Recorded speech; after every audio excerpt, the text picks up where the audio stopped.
দর্শক, শেখ হাসিনা বার্ন ইনস্টিটিউটের সামনে নার্সরা এক দফা দাবি নিয়ে মানববন্ধনের আয়োজন করেছে এবং আমরা দেখতে পাচ্ছি যে বার্ন ইনস্টিটিউটের ঠিক সামনেই তারা কিন্তু মানববন্ধন নিয়ে সকল নার্সরা কিন্তু এখানে হাজির হয়েছেন এবং ইতিমধ্যে তারা এখানে মানববন্ধন কর্মসূচি পালন করছেন এবং বলছিলেন যে নার্সিং পেশা ও নার্স কর্মকর্তাদের নিয়ে কটূক্তি করায় এখানকার যিনি মহাপরিচালক আছেন তিনি সহ নার্সিং মিড ওয়াইফারি অধিদপ্তর এবং বাংলাদেশ নার্সিং ওয়াইফারি কাউন্সিলের সকল নন নার্সিং প্রশাসন ক্যাডারদের অপসারণ, সেই সাথে উচ্চশিক্ষিত ও দক্ষ অভিজ্ঞ নার্স কর্মকর্তাদের পদায়ন নিশ্চিত করার দাবি নিয়ে মূলত আজকে তারা মানববন্ধনের আয়োজন করেছে। দর্শক, দেখছেন কালবেলা লাইভ। আমরা এই মুহূর্তে যুক্ত আছি শেখ হাসিনা বার্ন ইনস্টিটিউটের সামনে থেকে, দেখানোর চেষ্টা করছি নার্সদের যে মানববন্ধন, সেই মানববন্ধনের সর্বশেষ পরিস্থিতি সম্পর্কে। সংগ্রামী বন্ধুগণ, আমরা অনেক কষ্টে করে এই বৃষ্টিতে ভিজে আমাদের কর্মসূচি, আমাদের কেন্দ্রীয় পরিষদের যে কর্মসূচি আমরা বাস্তবায়ন করে যাচ্ছি, আপনাদের সাময়িক অসুবিধার জন্য আমরা দুঃখিত। তবে মনে রাখতে হবে, আমাদের এই দাবি আমাদেরকে পূরণ করে নিতে হবে, আমাদেরকে আদায় করে নিতে হবে।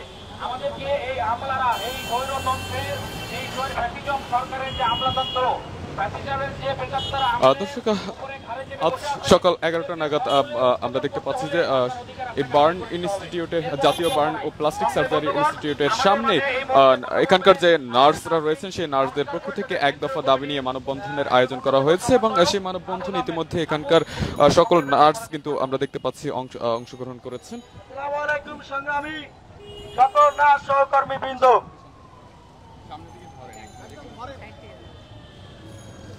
আপনারা সকলে অবগত আছেন 2016 নিয়োগ বিধি অনুসারে দ্বিতীয় নামের পরিচালক পর্যন্ত নার্সদেরকে পদোন্নতির মাধ্যমে পদায়ন করার বিধান রয়েছে, কিন্তু আমাদের প্রশাসন ক্যাডারের আমলারা আমাদের অধিকারকে ক্ষুণ্ণ করে তারা সেই চেয়ার দখল করে আছে এবং আমাদের উপরে ছড়ি ঘুরাইতেছে, আমাদের অধিকার ক্ষুণ্ণ করতেছে।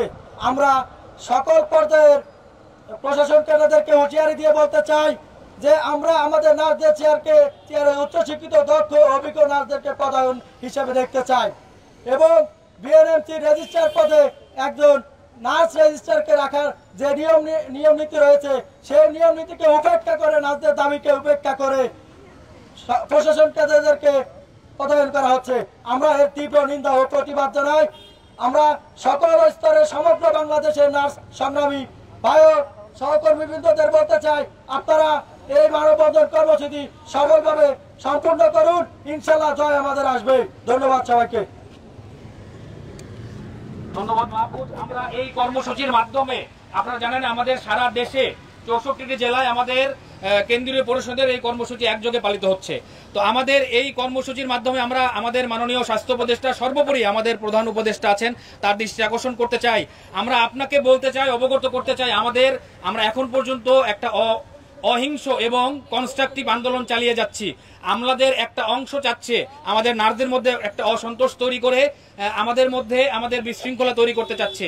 আমরা মাননীয় প্রধান উপদেষ্টা এবং স্বাস্থ্য উপদেষ্টাকে বলতে চাই, আপনার প্রশাসনে এখন পর্যন্ত যে স্বৈরাচার এবং ফ্যাসিজমের প্রেতাত্মারা বসে আছে তাদেরকে অপসারণ করুন এবং মাননীয় প্রধান উপদেষ্টা অলরেডি আমাদের বাংলাদেশের অনেক খাতে সংস্কার কমিশন গঠন করেছে। ব্যাংকিং খাতে সংস্কার কমিশন গঠন হয়েছে, পুলিশের ডিপার্টমেন্টের সংস্কার কমিশন গঠন হয়েছে।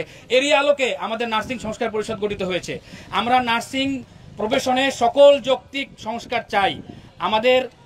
আমরা 10ম গ্রেডে, আমরা এই নার্সরা দেখেন, আমাদের এই বোনরা তাদের অসুস্থ বাচ্চাকে রেখে এসে হসপিটালে চাকরি করে, আপনার বাচ্চাকে সেবা দেয়। আমাদের ভাইয়েরা অসুস্থ পরিবারের বাবাকে রেখে এসে আপনার বাবাকে সেবা দেয়। আমাদের কর্মস্থলে যদি ন্যূনতম সন্তোষ, ন্যূনতম স্যাটিসফ্যাকশন নিশ্চিত করা না হয়, তাহলে আমরা কিভাবে কাজ করব? আমরা শুধু কাজই করে যাব। আমাদেরকে তো আমরা গার্মেন্টস কর্মী হিসেবে রাখতে পারেন না। আমাদের কথা বলার জায়গা রাখতে হবে, আমাদেরকে কথা বলার সুযোগ দিতে হবে, আমাদের অসন্তোষ প্রকাশের জায়গা থাকতে হবে। আমরা যেটা চাই না সেটা আমাদেরও ঘাড়ের উপর চাপায় দেওয়ার কোনো সুযোগ নাই। বৈষম্যহীন নতুন বাংলাদেশে আমরা কোনো ধরনের বৈষম্য সহ্য করব না। নার্সিং মিডওয়াইফারি অধিদপ্তর সহ নার্সিং কাউন্সিল, নার্সিং ও রেজিস্ট্রার কাউন্সিল, আমরা এই সবের জায়গায় পরিচালক সহ নার্সিং মিডওয়াইফারি কাউন্সিলের রেজিস্ট্রার এবং প্রেসিডেন্ট পদে যোগ্য দক্ষ নার্স চাই। এর কোনো বিকল্প নাই। এর কোনো ব্যত্যয় ঘটলে আমাদের কর্মসূচি কঠিন থেকে কঠিনতম হবে। আপনারা জানেন যে আমাদের পার্শ্ববর্তী দেশ ভারত, নেপাল, শ্রীলঙ্কায় নার্সিং ডিপার্টমেন্ট যদি দক্ষযোগ্য নার্সদের চলতে পারে, বাংলাদেশে কেন নয়? বাংলাদেশের ব্যত্যয় কেন উঠবে? আমরা নতুন বাংলাদেশে, আমরা স্বাধীন বাংলাদেশে কোনো ধরনের বৈষম্য চাই না। সংগ্রামী বন্ধুগণ, আপনাদের সামনে এখন কিছু কথা নিয়ে আসছে আমাদের কেন্দ্রীয় পরিষদের অন্যতম সমন্বয়ক সাব্বির মাহমুদ তিয়ান।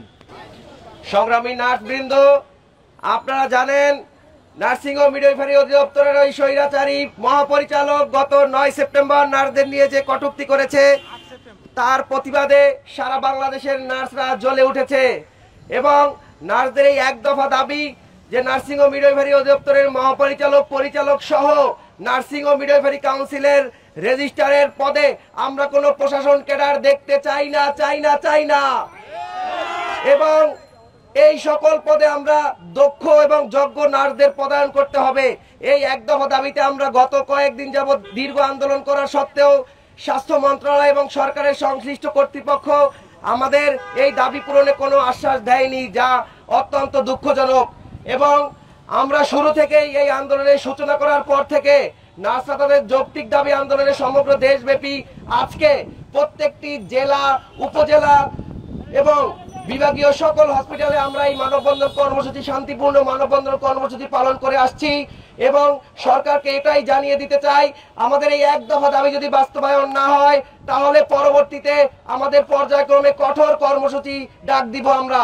এবং যদি তাতেও কাজ না হয়, সর্বশেষ আমরা সরকারকে জানিয়ে এবং আমাদের দাবি বাস্তবায়নে আমরা কঠোরতর কর্মসূচি হিসেবে কর্মবিরতির দিকেও যাব ইনশাআল্লাহ, যতক্ষণ না পর্যন্ত আমাদের এই এক দফা দাবি পালন পূর্ণ না হয়। সুতরাং আপনারা যারা এই মুহূর্তে এই বৃষ্টিতে ভিজে অনেক কষ্ট করে যারা এই আমরা শান্তিপূর্ণভাবে মানববন্ধন কর্মসূচি পালন করে আসছি, আশা করি সরকার খুব দ্রুত আমাদের এই সমস্যার সমাধান করবে, তা না হলে আমরা আমাদের কঠোর কর্মসূচি দিতে বাধ্য হব।